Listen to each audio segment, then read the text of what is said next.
a ship is safe in port, but that's not why we build ships, right? There have been, times in my career where we've been, more ambitious and going after different things. And there's times where we've been, maybe a little bit more reserved, kind of heads down and kind of doing the stuff that we got to do.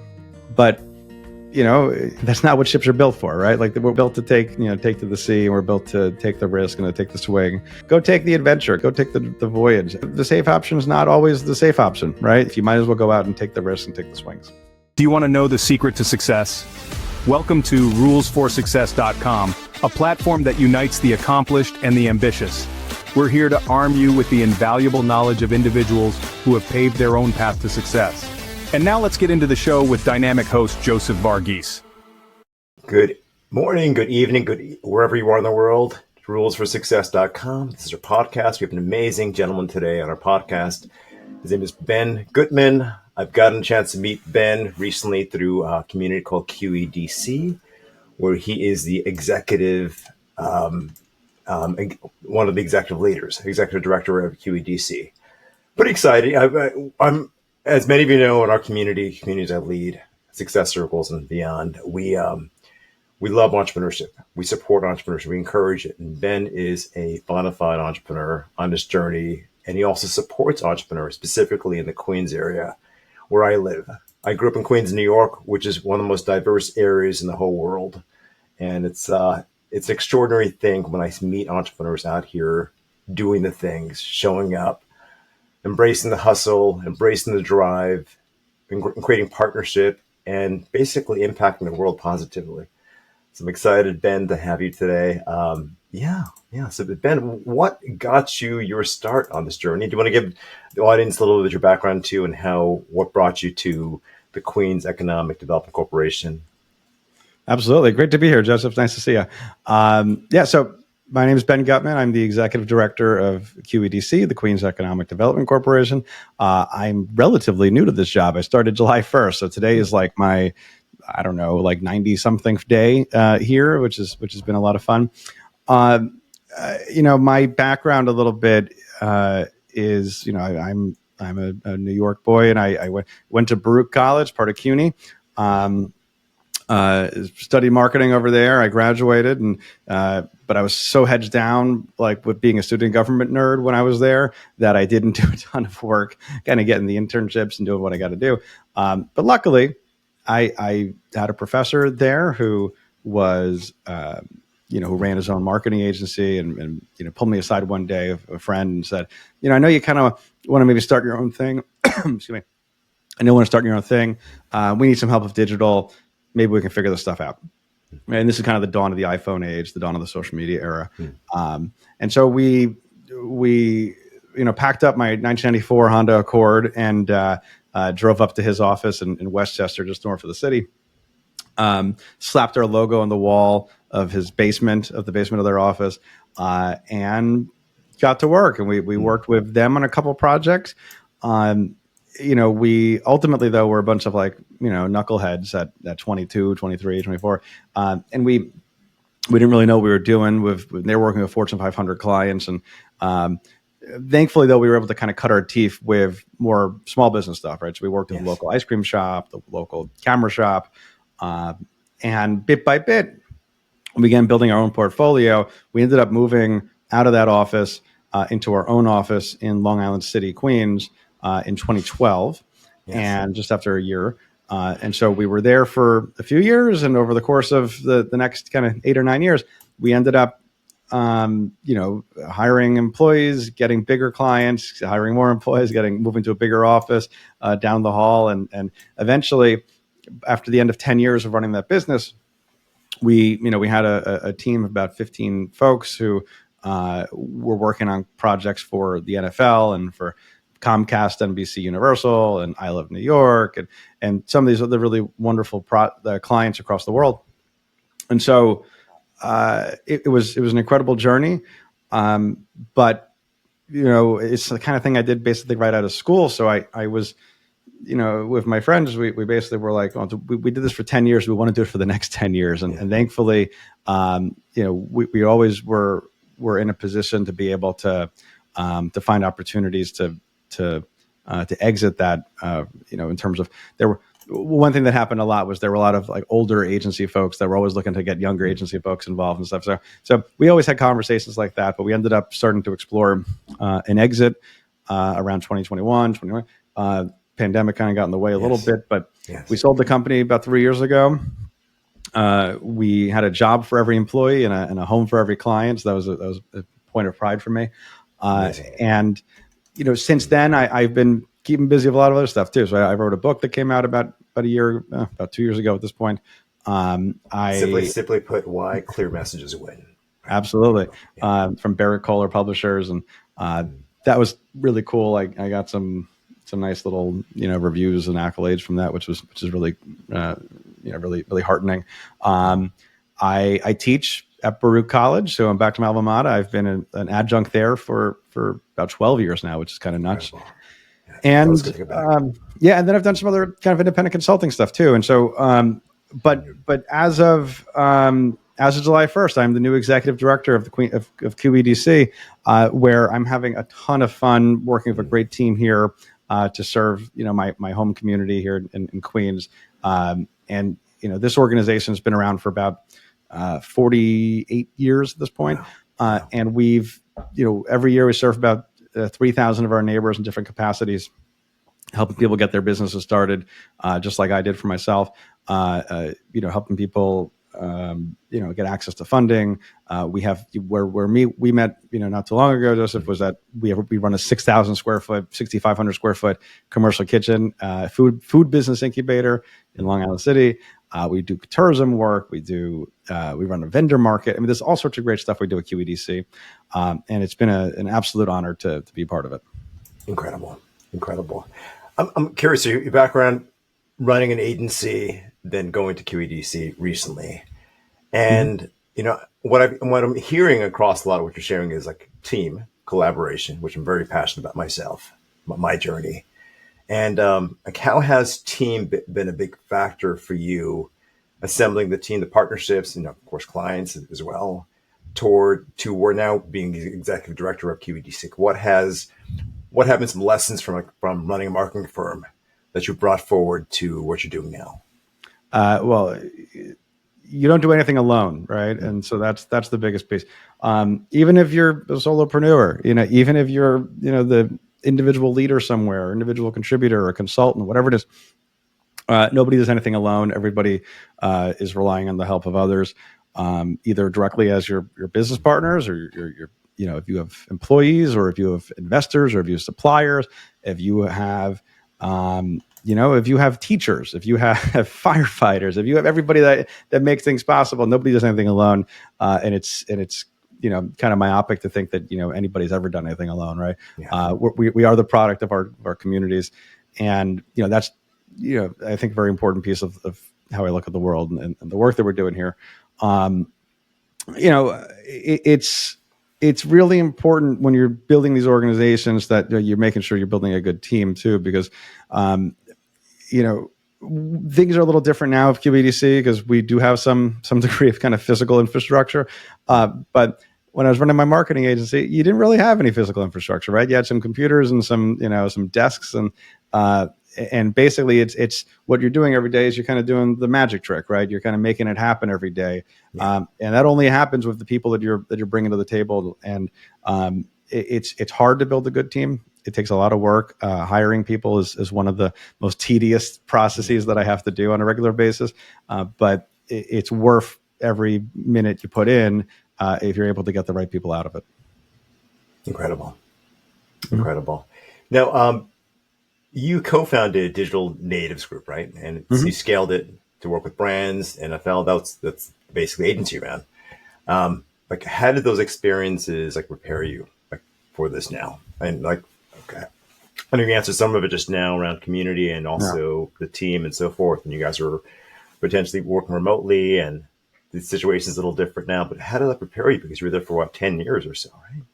Oh, it's fine. I tell my students that I teach at Baruch College, they're all usually seniors, and that also because I teach a night class. I teach Monday evenings there.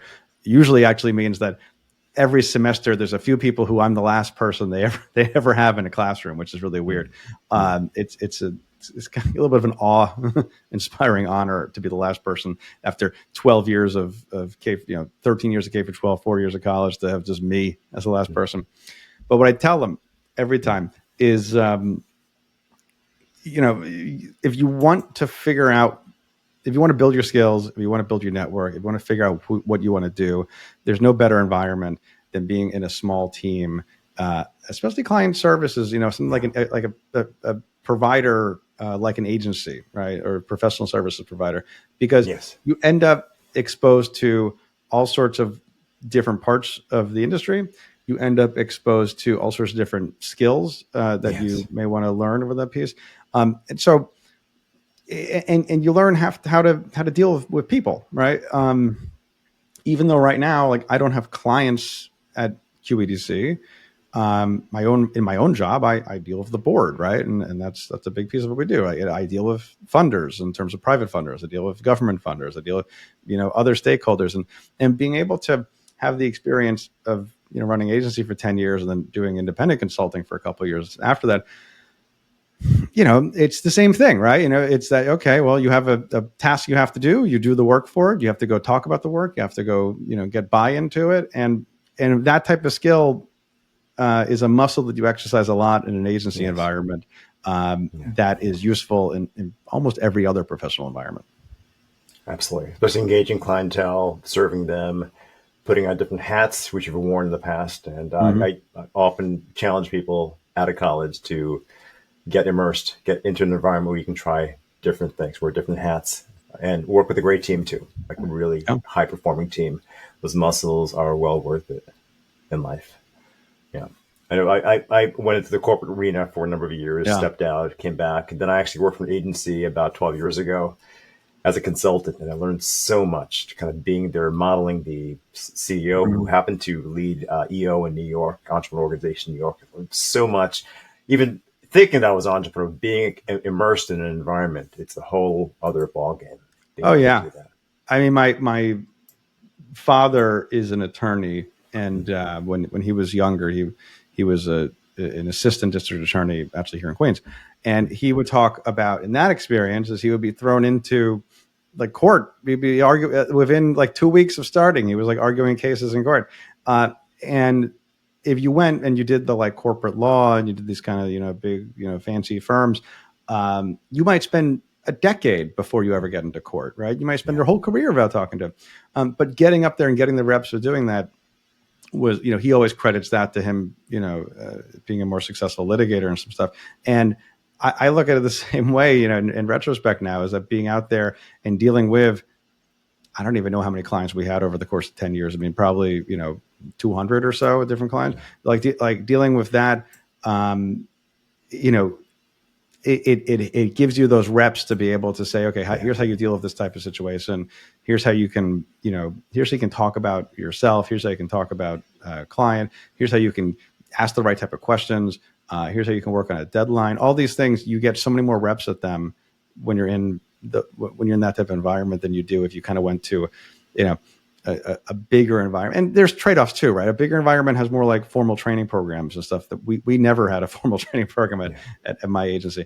So there's trade-offs to it, but I think that if you're the type of personality that can thrive by kind of being thrown into it and figuring things out, being in a small environment, being in a client services environment is really good exposure.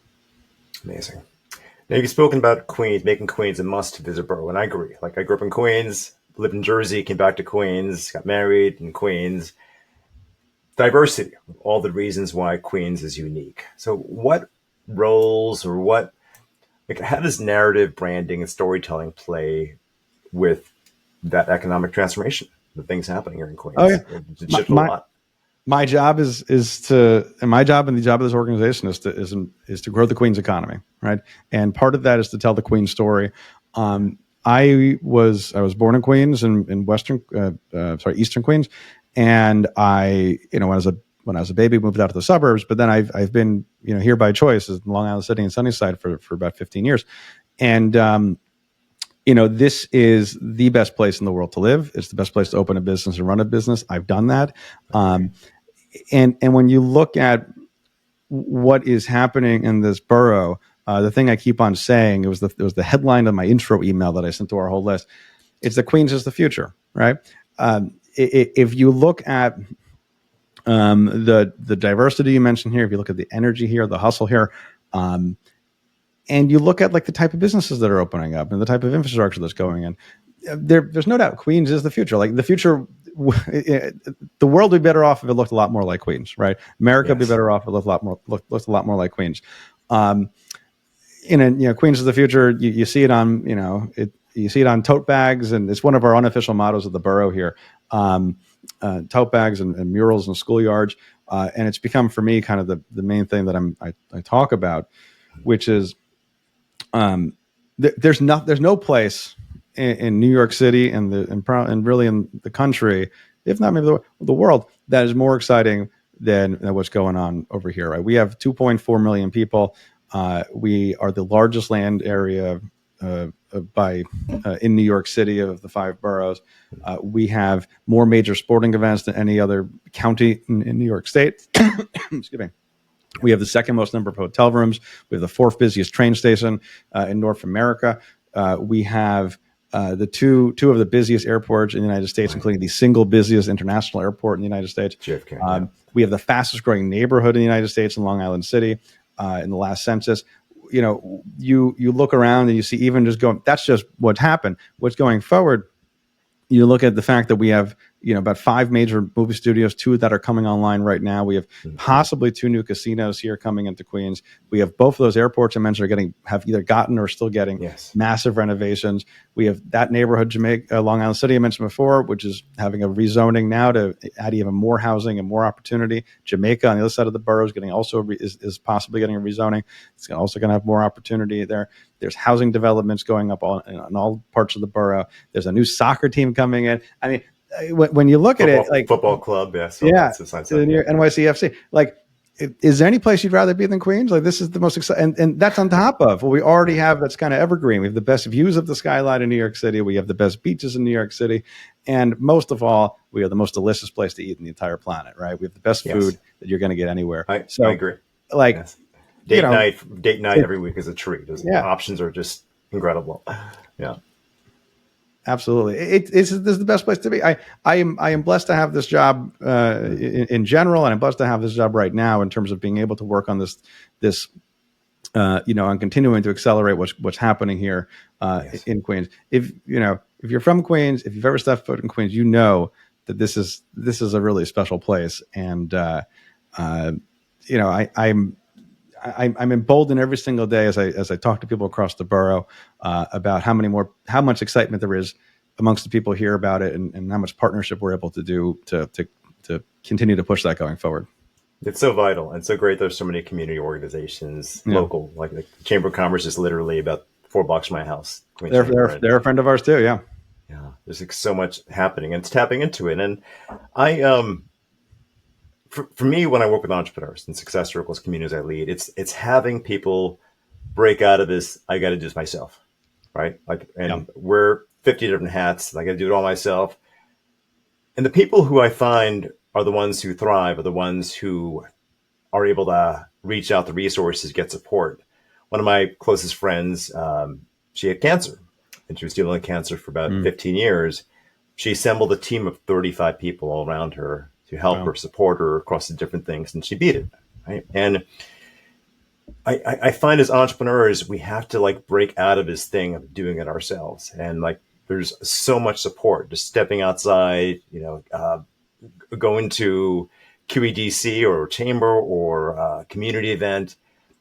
It's pretty amazing what can happen. I have that mindset. I grew up with that mindset because I grew up in this very community oriented family atmosphere. In our house in Queens, we had 50 people come through at different points, live with us, move out. So I have that global mindset, but not everyone does. And it's just interesting. And you shared this just a little while ago, there's a certain cadence to how things happen here in Queens. And not everyone accepts it, but when you do accept it, especially if you're an entrepreneur, you can do some unique things. And most companies that get started within 5 years, they go bankrupt or they close out within 5 years or less, right? And if you're amongst that small percentage that goes beyond that, it's likely that you've tapped into something even more vital which is really building team, community, creating support, right? And I'm very passionate about that. How do you encourage people who come on board QEDC? Let's say they get support. Of course, I went through entrepreneurial space recently. How do you encourage them to get beyond themselves? Because one of the dangers in entrepreneurship, and this is taught in entrepreneurship classes, is the idea of being a technician versus being an owner. And when one person is an owner, they're a bit more of a visionary. When they're a technician, they're an operator in the business, they can't see outside of that. So how do you have people break out of that space so they can go think more expansively, get support, and really grow into a more expansive brand? You had kind of really key note there, which is, working in the business versus on the business, right? Like that's something that is not always very intuitive. I know I've struggled with it at different pieces, right? Different parts of my career. And it's one of the things that maybe it's not like the first lesson that we have to teach a lot of the folks that come in through our programs, but it's certainly something early on that we want to make sure we stress. We deal with folks who often are coming in kind of just like a dream, and they want to figure out how to make some sort of reality out of it, right? And so with that can help people, helping people get their LLCs registered, right? It could also mean that we help people, through stuff like the kitchen, and that we help people. We have a Maiden Queens program for certifying and marketing programs. The tourism work we do is promoting some of these big flagship businesses. Yes. So we deal with the whole spectrum, right, of all of that stuff. I think, it's something that, again, it's not always super intuitive to folks. That you gotta spend the time and often other resources, money, to be able to give yourself the ability to help grow the business, right? Because it's very easy to keep working in it, right? And yes.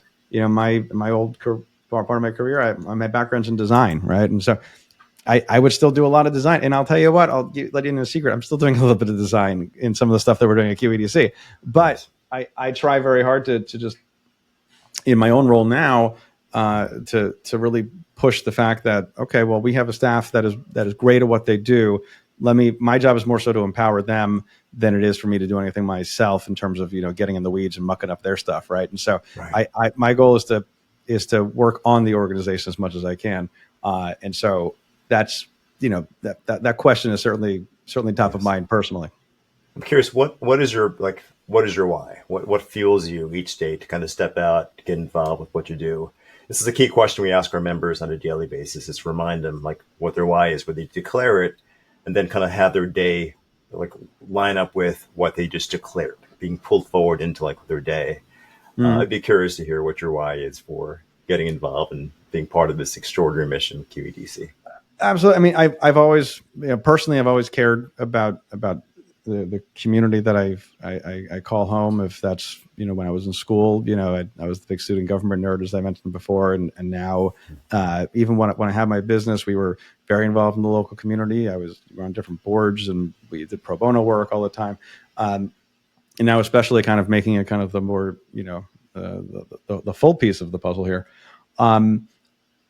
It goes back to what I was saying before. Is we don't do anything on our own. We all owe something to each other and to the places which have shaped us. Yes. But the other, more kind of salient thing for me a lot of times is there's a crib behind me here, and this is my daughter's room. She's 14, 15 months old now, and it's particularly something that I am cognizant of as I'm walking around pushing her stroller and playing in the playground of hers. How do you make this a community that's going to be better for her, in the decades to come, right? And so that's obviously a big mindset shift once you become a parent. Yes. And it certainly is a motivating one. It is indeed, yeah. For me, 2 kids, that shifted everything. Generational impact. What does generational impact look like? And specifically our kids and their generations in the future, living in Queens and beyond, right? Mm-hmm. So quite extraordinary. So QEDC has many programs, from small business support, incubation, tourism, neighborhood development. Which program or programs are you personally most excited to evolve or expand? I love all of my children, right? They're all wonderful. But the the program we were chatting at recently was the Entrepreneur Space, which is our commercial kitchen food incubator that we do, right? So we've had this program for 15 years. It's in Long Island City, kind of right by Kaufman Astoria Studios, if anybody knows that area. And this kitchen has been the launch pad for 820 and counting foodpreneurs, my colleague calls them. And right now we have 75 current makers there. It's 24/7 kitchen. People have come out of there and they've gone onto Shark Tank and they've gone onto Whole Foods and to Walmart and to open up their own restaurants. And it's been really cool to be able to see that success over the years. And now when I go and I'm able to open the doors up, we had an open house recently. It's so cool to be able to see all of the things that people and to see and to taste, all the things that people are making there. Yes. So that is a big priority for me, because I think there's something tangible about that, which even though we touch, about 1,000 other entrepreneurs over the course of a year, there's something tangible about that allows me to go and take somebody like an elected official or whatever to go take a look at it and to show them the work that we're doing, and not just say, here's how many people joined a webinar, how many people went to a conference or something. I can say, look, this is a giant $75,000 mixer that I have here that your support makes possible, right? So that's a big piece of it. Tourism is a big piece because my professional background touches tourism quite a bit, and I think that the Queens economy is a tourism economy, right? We have 11.9% of the jobs in this borough are directly or indirectly tied to tourism. I mentioned the airport before, the hotels before, but the sporting events. There's also amazing cultural institutions across the borough, and so. I want to be able to be as much of a cheerleader for tourism as I possibly can. Tourism is great from an economic development standpoint because it's other people's money. It's like it's investment coming into the community from outside, and I think that is a big, we've already done work there quite a bit, but it's a big opportunity to continue to grow in the future. It's a great space. I love walking through it, meeting all the different vendors, and just the whole cacophony of all of it. Very inspiring. So if you can go back and have a conversation with the 25-year-old version of yourself, starting your agency, your first digital agency, or give advice to a 20-year-old coming out of college, stepping into the world, making a choice, going out to entrepreneurship, what's one piece of advice you'd offer yourself or that person? So two things. One is a piece of meta advice that I actually put on the first page of my book somewhere, which is that all advice is autobiographical. So this helps you make better use of everybody else's advice, which is nobody's giving anybody advice. They're actually giving themselves in the past advice, right? Yes. So if you want to make better use out of whoever's chewing your ear off, that's a good one. That being said, there's a quote that I'm going to butcher it a little bit, but I heard it a while ago, and it's something that has always resonated, which is, a ship is safe in port, but that's not why we build ships, right? And it's I see there have been times in my career where we've been more ambitious and going after different things, either my company or QEDC or whatever, and there's times where we've been maybe a little bit more reserved, kind of heads down and kind of doing the stuff that we got to do.